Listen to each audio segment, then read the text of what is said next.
माननीय सदस्य श्री उमेदराम बेनीवाल जी महोदय, आपने मुझे राष्ट्रपति जी महोदया के अभिभाषण पर बोलने का अवसर प्रदान किया। मैं आपका हृदय से आभार व्यक्त करता हूं। साथ ही हमारे नेता LOP राहुल जी का भी धन्यवाद देना चाहूँगा कि मुझे देश की जनता और थार की जनता से जुड़े महत्वपूर्ण मुद्दों पर अपना विषय रखने का आपने मौका दिया। राष्ट्रपति महोदया के अभिभाषण से सरकार की नीतियों, उपलब्धियों, योजनाओं का उल्लेख किया गया, जो लोकतंत्र की एक महत्वपूर्ण परंपरा है। लेकिन आवश्यक है कि हम इस अभिभाषण की गहराइयों से समीक्षा करें और देखें कि इसमें कितनी वास्तविकता है और कितना खोखलापन है। इस अभिभाषण के अंदर दलितों और महिलाओं की बात की गई, लेकिन आज देश के अंदर जिस प्रकार दलितों के ऊपर अत्याचार बढ़ रहे हैं, वो वास्तव में चिंता का विषय है। हाल ही में मेरे संसदीय क्षेत्र के बलोत्रा शहर के अंदर दिन दहाड़े एक दलित युवक विष्णाराम की हत्या दिन दहाड़े चाकुओं से गोद कर दी गई और 2 महीने बीतने के बाद भी नामजद अपराधी अभी पुलिस की गिरफ्त से बाहर है। ये बहुत ही बड़ी चिंता का विषय है। अभिभाषण में देश की वास्तविक समस्याओं, महंगाई, बेरोजगारी, असमानता, कृषि संकट, किसान आंदोलन, भ्रष्टाचार और मणिपुर हिंसा और महिलाओं की सुरक्षा, न्यायपालिका की स्वतंत्रता, इन पर कोई ठोस चर्चा नहीं की। इससे दिखता है कि सरकार इन मुद्दों को लेकर अपना ध्यान भटकाना चाहती है। मैं किसानों की बात करूंगा। भारत एक कृषि प्रधान देश है और देश की 75% से ज्यादा आबादी ग्रामीण क्षेत्रों में रहती है और कृषि के ऊपर निर्भर है। हाल ही में देश के अन्नदाता की हालत बहुत खराब है। सत्ता पक्ष की ओर से बार बार किसानों की आय दुगनी करने के कई वादे किए गए और 2022 तक किसानों की आय दुगनी करने का वादा बार बार दोहराया गया, लेकिन 22 निकलने के बाद भी आज किसानों की आय दुगनी के बजाय किसानों की आय आधी रह गई है। किसान बहुत ही संकट में है। सिंचाई का पानी किसानों को समय पर नहीं मिलता, बिजली समय पर नहीं मिलती। माननीय प्रधानमंत्री जी ने वहां बाड़मेर के अंदर 2014, 2018, 19, 23 4 बार ये वादा करके आए थे कि मेरे किसान भाइयों और बहनों, गुजरात के कच्छ के अंदर आम और अंगूर हो सकते हैं, तो बाड़मेर के थार क्षेत्र के अंदर आम और अंगूर की खेती क्यों नहीं हो सकती? हो सकती थी, लेकिन आपकी नीति सही नहीं थी। आपने किसानों को सपना दिखाया कि माही बांध की कैपेसिटी बढ़ाकर आपके क्षेत्र के अंदर नहर लाएंगे, पीने के पानी की व्यवस्था पूरी करेंगे, लेकिन वो खाली सपने ही रह गए। आज भी किसान पानी के लिए परेशान है, बिजली के लिए परेशान है, पूरी संकट के अंदर है किसान। अब मैं बात करूं, राष्ट्रपति जी ने अभिभाषण में JJM के बारे में जिक्र किया, जल जीवन मिशन योजना के बारे में। जल जीवन मिशन योजना की स्थिति बहुत ही खराब है। सरकार के हजारों करोड़ रुपए खर्च होने के बावजूद भी धरातल के ऊपर उसका काम नहीं दिख रहा है। मेरे संसदीय क्षेत्र में सबसे निचले पायदान पर प्रोग्रेस है। कई जगह लाइनें डाल दी गई, लेकिन उसमें पानी का अता पता नहीं। कंस्ट्रक्शन इतना घटिया निर्माण है, सही योजना का सही प्लानिंग नहीं होने की वजह से किसानों को पीने का पानी नहीं मिल पा रहा है और साथ ही साथ पशुओं के पानी के लिए कोई गणना नहीं की गई है। मान्यवर, यही हाल किसानों को बिजली का है। आज देश के 75 साल बाद में, आजादी के 75 साल बाद लाखों घर देश के अंदर आज भी अंधेरे के अंदर अपना जीवन यापन कर पा रहे हैं। मेरे संसदीय क्षेत्र में 70,000 से अधिक लोग आज भी अंधेरे के अंदर जी रहे हैं। मेरा सरकार से मांग है कि अंधेरे के अंदर जीवन यापन करने वाले लोगों को बिजली के कनेक्शन मुहैया करवाए और RDSS स्कीम के अंतर्गत बिजली तंत्र को मजबूत किया जाए, ताकि आने वाले समय में बिजली संकट से मुक्ति मिल सके। साथ ही साथ मेरे क्षेत्र की कुछ महत्वपूर्ण परियोजना के बारे में मैं बताना चाहूँगा कि रेलवे नेटवर्क के बारे में राष्ट्रपति जी के अभिभाषण में विस्तार से चर्चा की गई, लेकिन हमारे क्षेत्र के अंदर रेलवे नेटवर्क का बहुत ही कम विस्तार हुआ है। लंबे समय से मांग थी कि जैसलमेर, बाड़मेर, भाबर रेलवे परियोजना को लागू करना, और उसकी कई बार मांग होने के बाद सर्वे भी हुए, लेकिन उसको दुर्भाग्य की बात है कि अनार्थिक बताकर उसको रोक दिया गया। तो मेरा सरकार के माध्यम से मांग है कि इस महत्वपूर्ण परियोजना के बारे में विचार किया जाए, और साथ ही साथ बाकासर के अंदर ड्राई पोर्ट बनाकर राजस्थान के अंदर जो इंपोर्ट एक्सपोर्ट को बढ़ावा देने के अंदर सहायता दी जाए। इसी के साथ साथ क्षेत्र के कई महत्वपूर्ण मुद्दे हैं, उसके बारे में मैं आपका 1 मिनट के अंदर आपको ध्यान आकर्षित कराना चाहूंगा कि उड़ान योजना के अंतर्गत बाड़मेर के हवाई अड्डे को जोड़ा गया, लेकिन कई साल बीतने के बाद भी अभी वहां पर धरातल पे कोई काम नहीं हुआ। साथ ही साथ वहां प्रधानमंत्री आवास की स्थिति बहुत ही खराब है, दयनीय है, और इतनी राशि कम होने के बाद कोई किसान पात्र योग्य अपने आवास का निर्माण नहीं करा पा रहा है। तो मेरा आपके माध्यम से मांग है कि प्रधानमंत्री आवास की में कम से कम अब 5 लाख रुपए किस्त की जाए, और साथ ही साथ सांसद निधि को भी बढ़ाया जाए, जो माननीय सदस्य श्री हेमांग उसको जोशी बढ़ाकर जी 50 करोड़ किया जाए। आपने मुझे बोलने का मौका दिया, आपका बहुत बहुत आभार, धन्यवाद। माननीय सदस्य जी प्रशांत परोले जी। प्रशांत जी। देश के महामहिम राष्ट्रपति जी के अभिभाषण पर बोलने का अवसर दिया, इसके लिए आपका बहुत बहुत धन्यवाद। माननीय अध्यक्ष जी, मेरा ये भाषण उन आवाजों को प्रतिनिधित्व करता है जो देश के कोने कोने में जबरदस्त अभाव, असुरक्षा और निराशा के साथ जी रही है। आज का यह सेशन हमारे देशवासियों की बढ़ती पीड़ा और संघर्ष की कहानी कहता है, जिसे हम छुपा भी नहीं सकते और नहीं हम उसको दबा सकते हैं। सबका साथ, सबका विकास, यह नारा जो एक समय देश के उम्मीदों का प्रतीक था, अब विफलता की कहानी कहता है। हकीकत में यह नारा सबका साथ और सिर्फ अपनों का विकास बनकर रह गया है। जिन राज्यों में एनडीए की सरकार नहीं है, उनके साथ भी भेदभाव किया जाता है। सरकार कह रही है कि भारत जल्दी दुनिया की तीसरी सबसे बड़ी अर्थव्यवस्था बनने जा रही है, लेकिन बेरोजगारी के दर अपने उच्चतम स्तर पर पहुंच गए हैं। महंगाई ने आम नागरिकों की जेब खाली कर दी है। रुपए की गिरावट और एमएसएमई सेक्टर की बदहाली की ओर इशारा कर रही है। अगर विकास सिर्फ जीडीपी तक सीमित रह गया है और जनता की परचेसिंग पावर लगातार गिरती है, तो ऐसा विकास किसके लिए हो रहा है? सरकार उज्ज्वला योजना, प्रधानमंत्री आवास योजना, आयुष्मान भारत जैसी योजना का बखान करती है, लेकिन इसका जमीनी सच क्या है? प्रधानमंत्री आवास योजना के तहत घरों का वादा किया, लेकिन बिना जनगणना के किस आधार से ये लाभार्थी चुने गए हैं? ग्रामीण क्षेत्र में 1.5 लाख और शहर में 2.5 लाख पर्याप्त है क्या? देश की कानून व्यवस्था की हालत इतनी दयनीय है कि महिलाओं का जीवन असुरक्षित हो गया है। सरकारी अस्पतालों में मुफ्त इलाज की बात, लेकिन अस्पताल में डॉक्टर और दवाई नहीं है, तो मरीज इलाज कहां करवाएगा?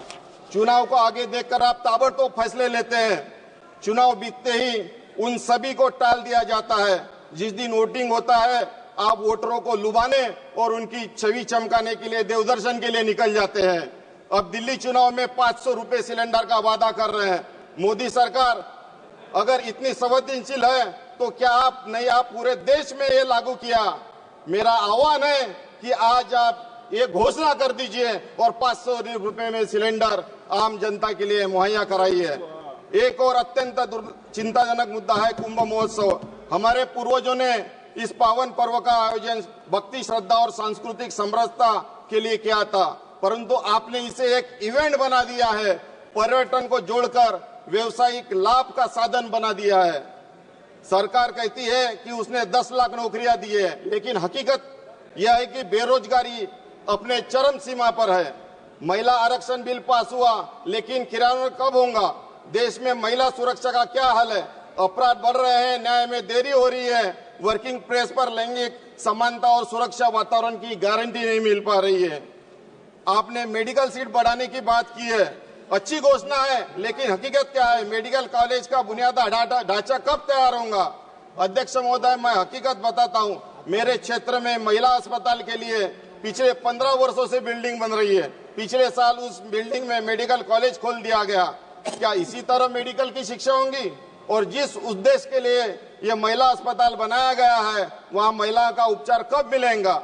सरकार कैंसर की दवाई सस्ती करने की बात कर रही है, सराहनीय है, लेकिन कैंसर रोकने के लिए क्या कदम उठाए गए हैं? कैंसर के मूल कारण पर प्रभाव क्यों नहीं किया जाता? तंबाकू, गुटखा, सिगरेट पर प्रतिबंध क्यों नहीं लगाए जाते? हम टीबी मुक्त भारत की बात करते हैं, लेकिन टीबी का वार्ड का वेस्ट वाटर, वॉशरूम का पानी यह नालियों से होकर नदियों में जाएगा तो देश टीबी मुक्त होगा क्या? प्रधानमंत्री फसल बीमा योजना जटिल है, किसानों को क्लेम नहीं मिलते हैं। डीएपी, यूरिया एमआरपी से महंगे दामों पे बेचे जा रहे हैं। किसानों को जरूरत से ज्यादा लिंकिंग में अन्य उत्पाद जबरदस्ती से बेचे जा रहे हैं। जैविक खेती को बढ़ावा देने का सिर्फ अभियान रह गया है। किसानों को एमएसपी की कानूनी गारंटी चाहता है, लेकिन सरकार खामोश है। गोवा के इंटरनेट कनेक्टिविटी अब तक क्यों नहीं सुधार पाई? बीएसएनएल को बढ़ावा देने के बजाय निजी कंपनियों को प्राथमिकता दी गई है। भंडारा के आयुध निर्माण में हुए विस्फोट में 8 मजदूरों की मौत हुई, लेकिन सरकार इस मामले में गंभीर नहीं है। आयुध निर्माण में अप्रेंटिस और टेन्योर बेसिस कर्मचारियों को खतरनाक पुरानी मशीनों पर काम क्यों कराया जाता है? युवा की मृत्यु दुर्भाग्यपूर्ण है। अप्रेंटिस कर रहे युवकों को जोखिम भरी जगह पे नहीं भेजना जाना चाहिए, और तो और मुआवजा दिया गया है, फैक्ट्री के फंड से दिया जाना चाहिए। आप समाप्त यानी कीजिए, वो समाप्त कीजिए। मुनाफा इस कर्मचारियों की मेहनत जो किया है उसी से दिया गया है। आयु ब्यूरो का 4 साल के बाद नौकरी के बाद क्या भविष्य है? मेरे संसदीय क्षेत्र में नाग नदी से नागपुर शहर का केमिकल युक्त प्रदूषित पानी वहींगंगा में बह रहा है, जिससे आने वाली पीढ़ी को कैंसर और जेनेटिक बीमारियों का खतरा है। क्या मोदी सरकार इसे रोकने का प्रयास करेगी या नहीं? प्रशांत जी धन्यवाद। मैं एक शब्द माननीय सदस्य श्री में अपना भाषण समाप्त करूंगा।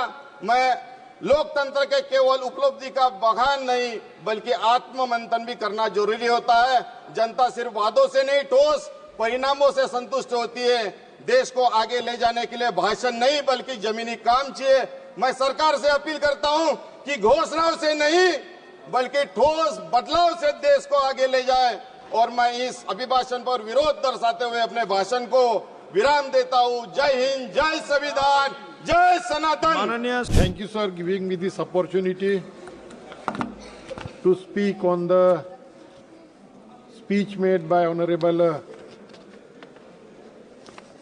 President of India.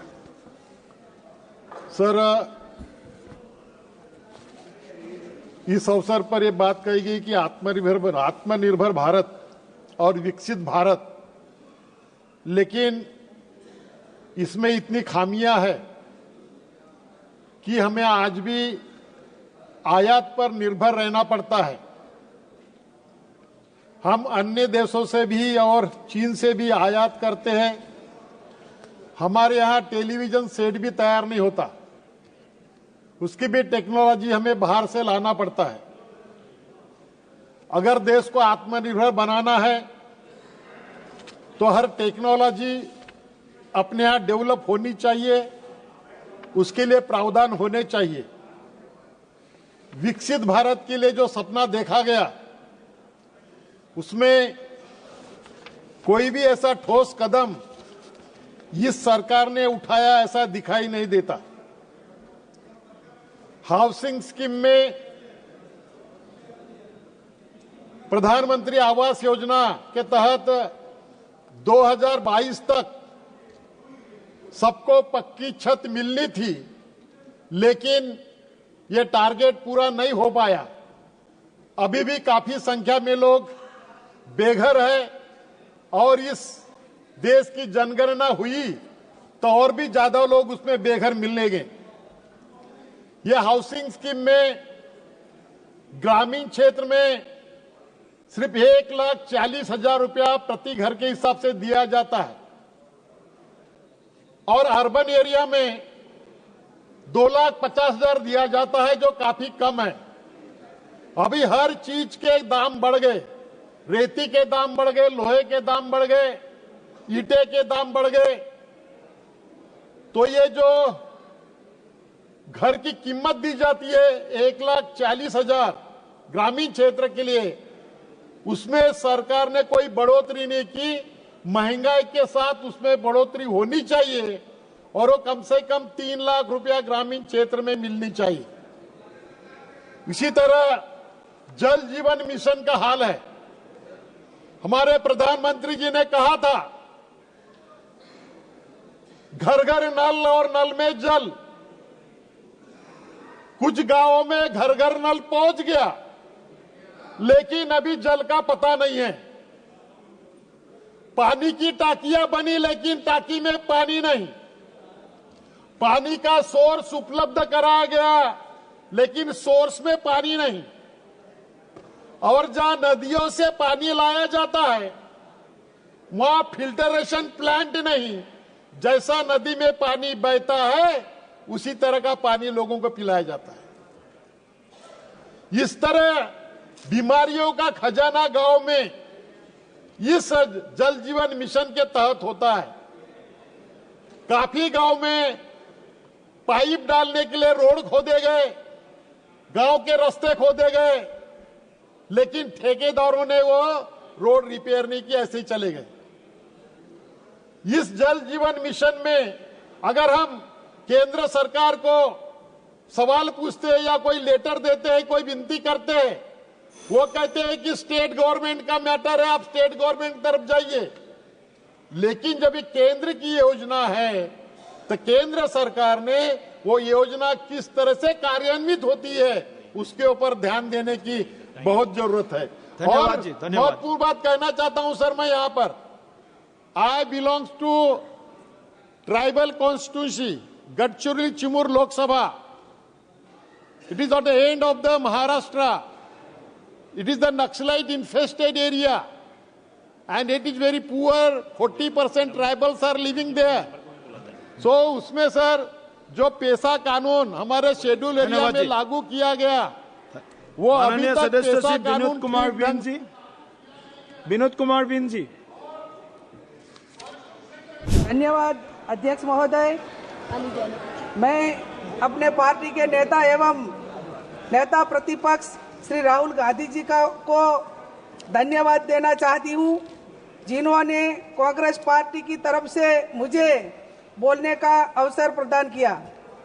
महोदय, महामहिम राष्ट्रपति जी का अभिभाषण अत्यंत ही निराशाजनक है, जिसका मैं विरोध करती हूं। जिस प्रकार भारत की महामहिम राष्ट्रपति जी द्वारा अपने अभिभाषण में सरकार की कमजोर नीतियों और योजनाओं पर विचार प्रस्तुत किया गया है, उपसर मैं अपने कुछ वक्तव्यों में प्रस्तुत करना चाहती हूं। महोदय, राष्ट्रपति जी ने अपने अभिभाषण में सरकार द्वारा 1500 से अधिक कानूनों को निरस्त और 40,000 से अधिक विनियमों को सरल एवं कम तथा 3,3500 प्रावधानों को गैर अपराधी बनाने की बात तो किया गया है, परंतु इस बात का उल्लेख नहीं किया गया है कि देश में किस प्रकार से अपराध बढ़ता जा रहा है। खास तौर से भाजपा शासित प्रदेशों में प्रशासन द्वारा जिस प्रकार से नियम एवं कानूनों की धज्जियां उड़ाई जा रही है, कितनी सारी गैर कानूनी गतिविधियों में भाजपा का पदाधिकारी सम्मिलित है, जिससे ऊपर कार्यवाही करने से बजाय प्रशासन उसको बचाने में जुट जाती है। अगर गुजरात की बात किया जाए तो अभी ही मेरा संसदीय क्षेत्र बनासकांठा जिले में साइबर द्वारा छापेमारे दौरान एक अंतर्राष्ट्रीय कॉल सेंटर पकड़ा गया है, जिसमें इस कॉल सेंटर का मकान मालिक भाजपा का पदाधिकारी है। पुलिस प्रशासन ऊपर पर कार्यवाही करने के बजाय उसको बचाने में जुटी हुई है तथा सरकार पारदर्शिता की बात तो कर रही है, परंतु छापेमारे में दौरान कॉल सेंटर में पत्रकारों को भी घुसने नहीं दे दी और उसको रोका दिया जा रहा है। राष्ट्रपति जी ने सरकार द्वारा 2 साल में 10 लाख नौकरियां देने की बात कही है, परंतु प्रधानमंत्री जी द्वारा 1 साल में 2 करोड़ नौकरियां देने की जो बात कही थी उसमें भी कुछ हुआ नहीं है। और साथ ही एक सारे जो हमारे युवाओं को जो नौकरी मिलती थी वो भी गुजरात और पूरे देश में खाली जगहों में खाली पद रखा गया है और रेगुलर भर्ती भी नहीं हो रही है। रेगुलर भर्ती नहीं होने की वजह से जो करार आधारित और जो नौकरियां दी जाती है वो सारे लोग भ्रष्टाचार कर रहे हैं। अगर हम राष्ट्रपति जी द्वारा किसानों की जाने वाली किसानों की बात कीजिए तो पूरे गुजरात और देश में जब हमारी यूपीए की गवर्नमेंट थी तो किसानों का कर्जा माफ किया था। जहाँ भी हमारे कांग्रेस के स्टेट है वहाँ जो चुनावी में वादा किया था वहाँ हमें किसानों का कर्जा माफ किया। बीजेपी ने बार बार खेडूतों के पास वोट लिया लेकिन उसका कर्जा भी कभी माफ नहीं किया।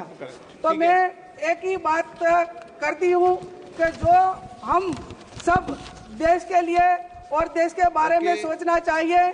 जब सब लोग भारतीय जनता पार्टी वाले चुनाव आते हैं तो हर स्टेट में वोट लेने के लिए वादा करते हैं, लेकिन वोट लेने के बाद उसकी कोई बात सुनते नहीं है। माननीय श्री एस.एस. जमीर जी। Sir,